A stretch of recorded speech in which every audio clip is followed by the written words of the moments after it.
Welcome to the Achilles Hypnosis Podcast, episode number 8, Kayla Lancaster and her hypnotic relationship. So today I have a special treat for you. I have my sweetheart, love of my life, giving a little explanation of how I came into hypnosis and her side of the story of accepting the fact of my profession and this new path that I have taken.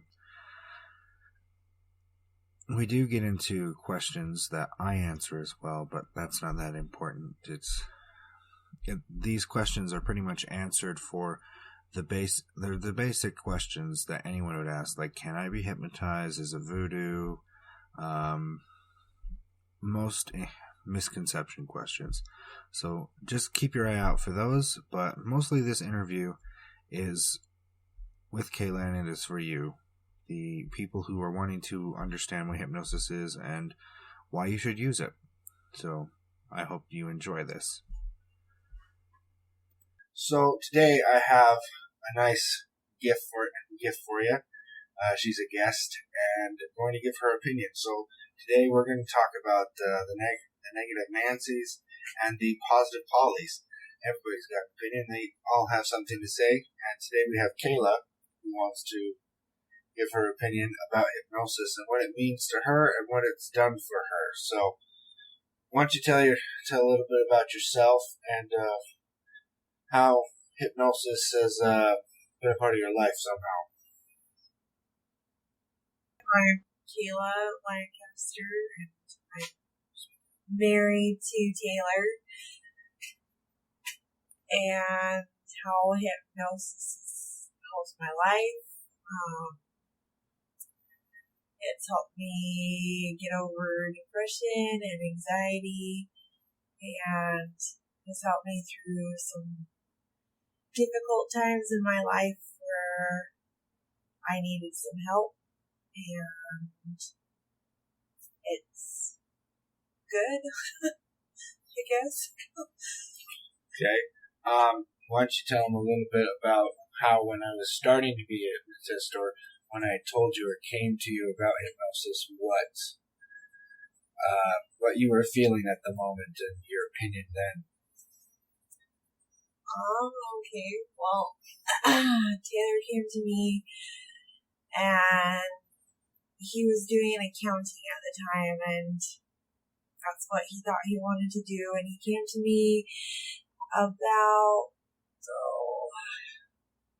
2-3 years ago, something like that-ish. It was like towards the end of the first year that we were married, and he said that he wanted to do this hypnosis stuff, and he was looking into it, and he asked me to read it and tell me what I thought. And at first I was like, this is some kind of like voodoo stuff, and I was a little wary of it because I had never heard of like hypnosis helping people. I just heard of it, hypnotizing them to a chicken and they make weird sounds, or like they pee themselves, or it's some kind of joke. Just regular stage hypnosis, pretty much what everybody's saying. And that's what I thought it was. And when he had me read the stuff that he wanted me to read, it was different, and I've always supported him with everything that he's wanted to do. And so I said, okay, sure, go ahead, let's see how it goes. And he did more research, and then he took a class with Martha, and I don't know, it's just been really good from there on out. He's done it on me, and it's not weird like I thought it was going to be. It's actually relaxing. It's pretty much like you're going to sleep, and fully normal. Okay. In your opinion, with your experience of hypnosis and what you've been using it for, which is depression, correct? is there some other aspect that you think would be like a certain thing that could be used with hypnosis that could help it the best? For example, would it be best if you did it with weight loss or smoking? What do you think would be actually the best thing to use hypnosis for?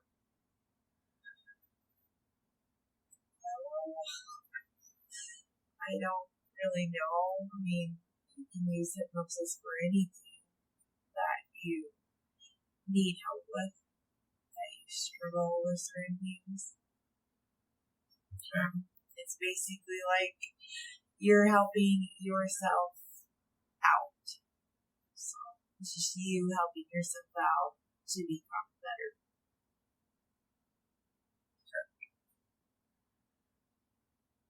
Any other opinionated things about hypnosis that you would like to share?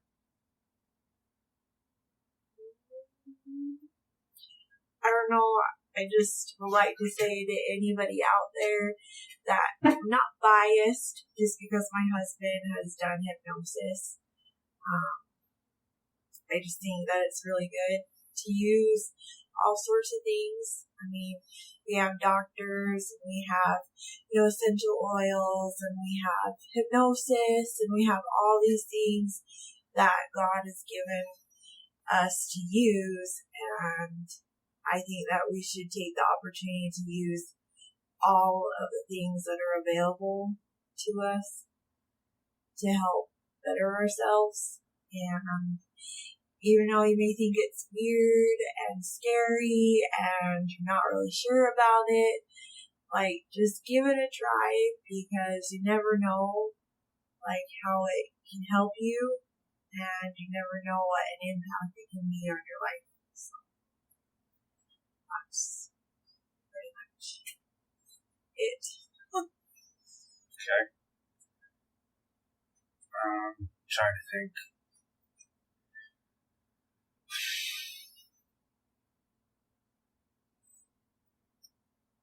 I want to ask this because I have a Facebook group. It's LDS empaths, which pretty much entails using energy work, Reiki, stuff like that, as well as hypnosis and other therapies. I don't know how much and where to list, but one of the issues that a woman has, and a lot of people have had in the past with this group, is that their spouses feel as though they're not connected to them, and they won't use the methodology or modality that they have. With your experience of transition from it being weird to it's okay, would you say it was a hard transition, or that to support me, and is it hard? Would it be hard for other people as well to accept things that their spouse is doing? And you can go into if like other things that you believe, other things like Reiki. If it's weird to you, you can just point it out, anything like that. But is it hard to transition from it being weird to it's okay, and supporting your spouse? I think it depends on the person. I don't know. I am pretty much open-minded to most things. But I grew up in a family, where we were taught that stuff is weird. And, like, psychology's weird, that's weird, like, hypnosis is weird. But I think it's up to the person whether they, are open-minded to it, or willing to, go the mile with their spouse or whoever they have in their life. I don't know, it was easy for me because Taylor told me that this is what he felt he needed to do, and he had prayed about it, and he received an answer that this is what he needed to do with his life. And I have always trusted, in God, and if he received that assurance from him, then apparently he wants you to do it, so you better do it. But yeah, I just think it's up to the person whether or not they want to be open-minded about it. But I think that even if that person, like their spouse or their friend or their family member who is going into hypnosis or whatever you call it, Reiki and energy working, whatever, foot zoner or whatever. If they're going into it and you have a different opinion than them, like that's fine too. Like you don't have to have the same opinion as them. And I think that like energy workers and hypnotists need to understand that everybody has opinion and like respect their opinion too, because they respect you enough to allow you to do your thing, and you should allow them to have the same, like, a different opinion than you. So if they allow you to do it, pretty much they accept to a point. Yeah, like don't push people into it. Like I personally, when he first started out, I didn't want him working on me at all. I thought it was weird, and I was like, I don't really want him to do hypnotist stuff on me. And like I warmed up to it after a while because I really needed some help with. She was hard to hypnotize the first time. It took her about 3 times to actually go into trance. And I just had to reassure her it's just a normal process like everything else. But yeah, it was hard the first time because you could feel that she was blocking it. Well, I don't take things seriously all the time. I think they're funny. So I spend most of my time laughing and yeah, I don't take anything seriously. He's the serious one in this relationship. So yeah.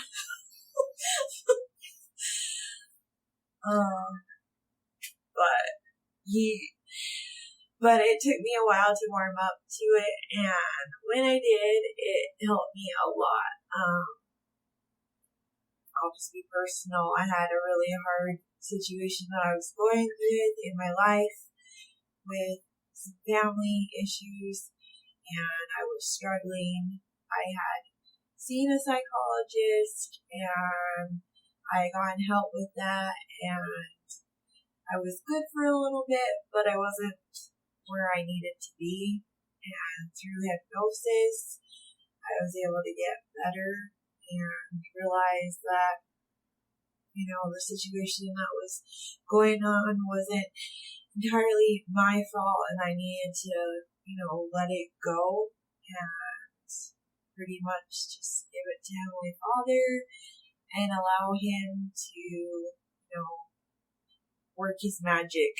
Because honestly, I didn't really know what to do anymore, and I was struggling, and I was, missing that part of relationship in my life, and I will say it is still hard. There are moments, like holidays that come around, there are special times that, I spent with my family. It's hard, and I have to just remember that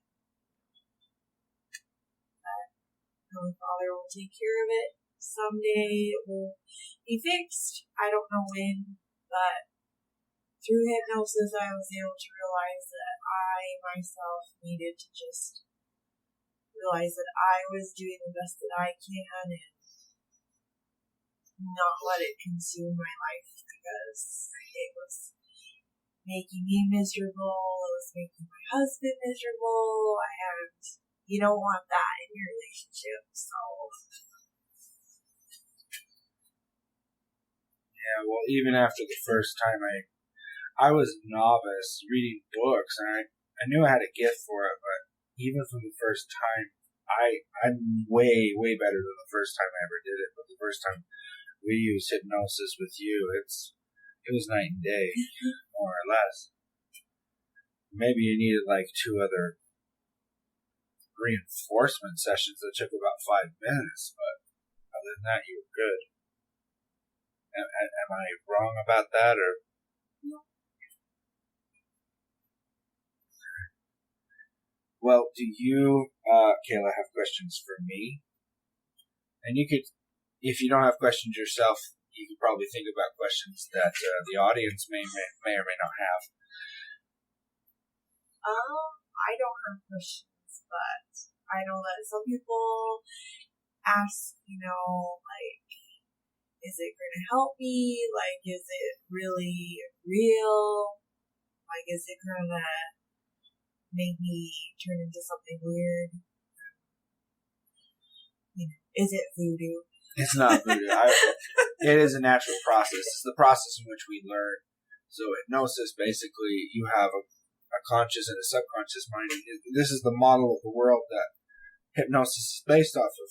You have a conscious and a subconscious. 90% of your brain is your subconscious, which records everything. It's just a security camera, really, recording audio, video, and really the conscious mind is the only one that takes feelings into consideration, but the subconscious records those feelings that you have in those moments.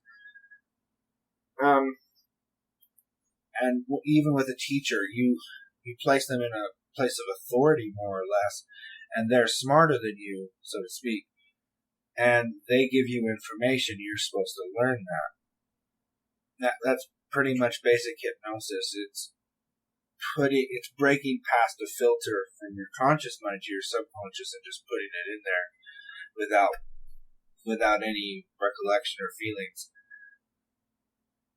And really, it's not voodoo. It's just, it looks different, yes, because sometimes, especially in movies and videos, things like that, you always want to get someone's attention.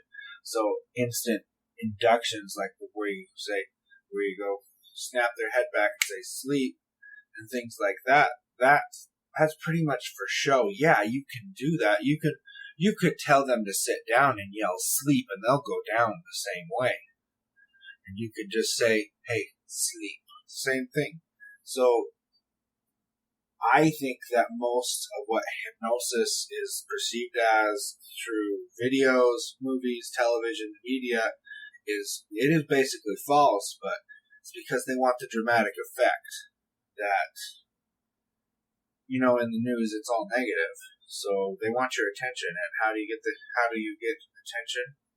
You grab someone's attention with negative things that pull on the heartstrings of your heart. So, what was the other basis of the questions?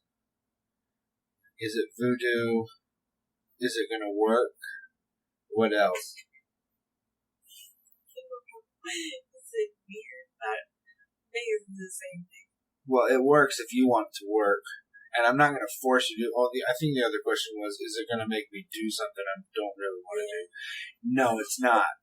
Because I specifically and am specialized to work with pornography addiction. If you do not want to get rid of it, it's not going to happen. I can't make you do anything you don't want to do. It doesn't matter what I say. It doesn't matter how skilled I am. It doesn't matter how deep and stupid and hypnotic my language is, and how my words are placed, or NLP, or anything that I use. Nothing's going to work if you don't want it to work. That's pretty much the basis of hypnosis. It works if you want it to, because it works. You say it works. And even sometimes when you don't want it to work, and it's just like, it's out of the blue, yeah, it'll work. But if you force something to not work, it's not going to work. It's like taking a hammer and trying to use it as a wrench. Yeah, you can probably use it for a smaller grade, the little notch in the middle, you could use that, but if you need a bigger wrench, that's not going to work. Okay, if you're trying to force something to happen, it's not going to happen. If you try not to force something to happen, it's not going to happen. Again, this is the Achilles Hypnosis Podcast, and thank you for listening once again. Remember that I do have a book coming out, Divorce Pornography. It should be out here. The second draft should be done here this weekend. So hopefully I'll be able to have that out, and we're going to have a Kickstarter to it to start it off so that we can have some help from y'all. And just all in all, have good sales and good reputation. So I hope to hear from you soon, and keep listening to the podcast. If you're not subscribed to the podcast, go ahead and hit the subscribe button on Spotify, or the follow button on Spotify, I should say, and the subscribe button on the Apple iTunes. Again, thank you for your listen, and I hope to hear from you soon.